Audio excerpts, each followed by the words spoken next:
রাধে রাধে বন্ধুরা, কেমন আছো সবাই? আশা করি সবাই খুব ভালো আছো আর অনেক অনেক সুস্থ আছো।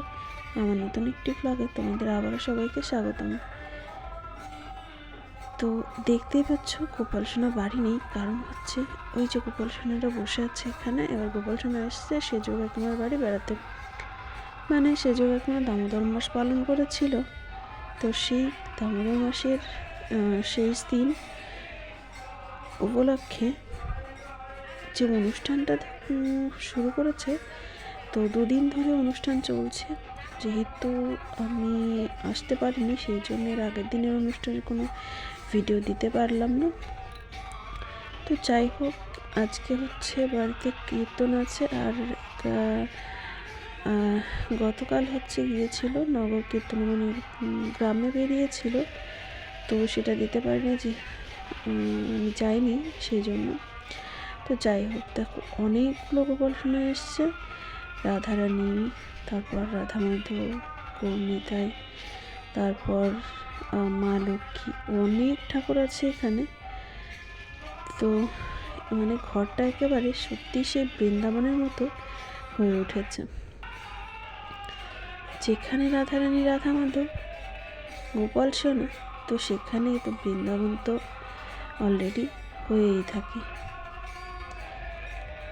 দেখো খুব সুন্দর লাগছে, কিন্তু আর ভোগের প্রসাদগুলো, অনেকগুলো প্রসাদ করেছে, তো গুছিয়েছে খুব সুন্দর করে। এবার বাইরে দেখো কীর্তন চলছে। গীতা পাঠও হয়েছে, আমি গীতা পাঠের সময় আসতে পারিনি। এবার গীতা পাঠটা তাড়াতাড়ি হয়ে গেছে, এবার মানে বিকালবেলায় কীর্তন ধরবে, সেই জন্য এই যে কীর্তন এখন গান হচ্ছে, কিন্তু গীতা পাঠ হয়ে গেছে এর আগে। ভেবেছিলাম গীতা পাঠের সময় আসবো, কিন্তু সেটা হলো না, কি আর করবো। ঠিক আছে, চলো তাহলে দেখতে থাকি।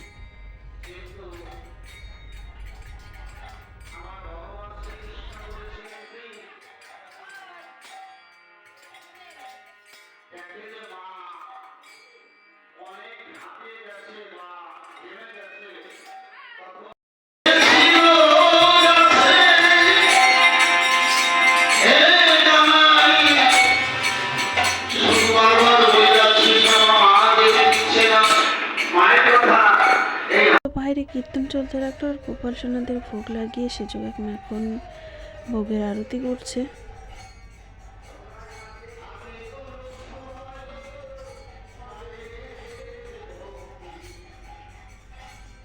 আর দেখো এই যে পুচকি মেয়েটা, এই পুচকি মেয়েটা ও গোপাল সোনা রাধারানীকে দেখে ও একেবারে আনন্দে নেচেই যাচ্ছে, নেচেই যাচ্ছে।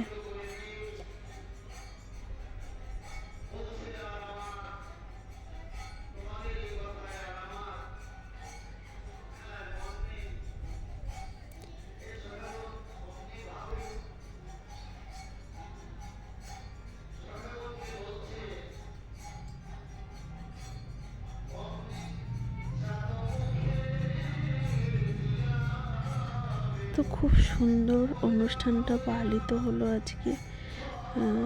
অনেক কয়েকদিন পরে এবার একটা বাড়িতে একটা অনুষ্ঠান হলো, যে যদিও সেরকম আমাদের মানে আমরা সবাই যে বাড়িতে থাকি তাদের থেকে একটুখানি দূরে, তবুও ভালো লাগলো, নিজেদেরই তো বাড়ি। সবাই মিলে গেছিলাম, তো অনেকদিন পরে এরকম কীর্তন শুনে আমারও বেশ ভালো লাগলো।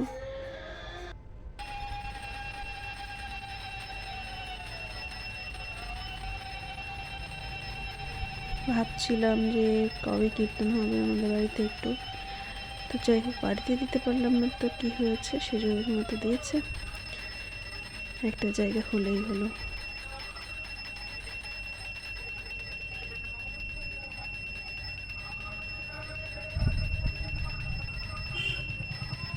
তো গোপাল সোনা তো আজকে বাড়ি আসবে না, আজকে আসবে না, আগামীকালও আসবে না, আসবে ফ্রাইডেতে।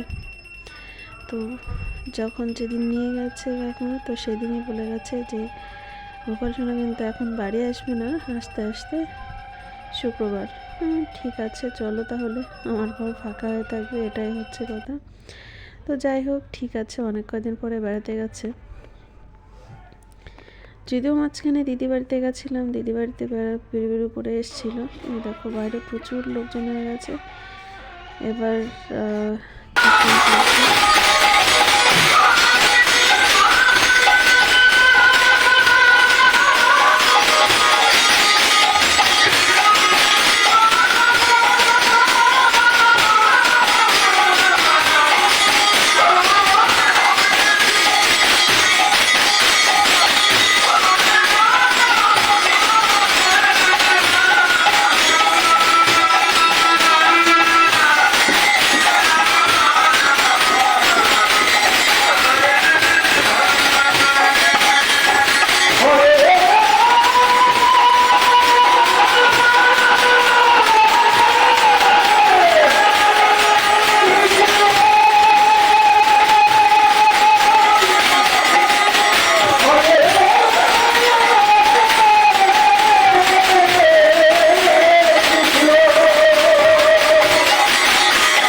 তো কীর্তন শেষের মধ্যে মাঝখানে আমি বাড়ির থেকেও ঘুরে এসেছি।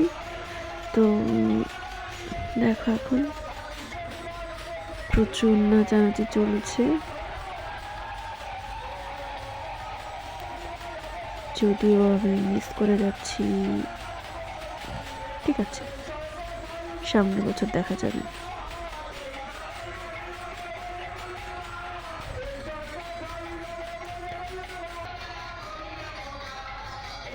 দেখো গোপাল সোনাদেরও দেখতে এসছে প্রচুর লোক।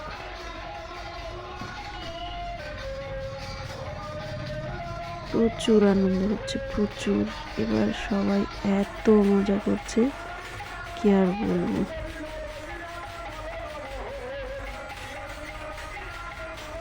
আর ওই পাশের বাড়িটাই হচ্ছে খাওয়া দাওয়ার জায়গা করেছে, মানে প্রসাদের ব্যবস্থা করেছে এখানে।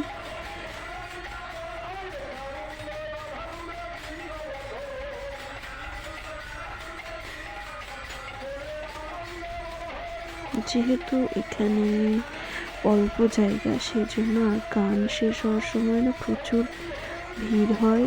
তো সেই জন্য এবার ওই পাশে করেছে, যে ওই পাশে যখন প্রসাদের জায়গা করা হবে তাহলে এবার বাড়িটা ফাঁকা থাকবে। বাড়িতে এসে সবাই গোপাল সোনাদের দেখতে অসুবিধা বোধ করবে না সবাই যখন লোকজন আসবে।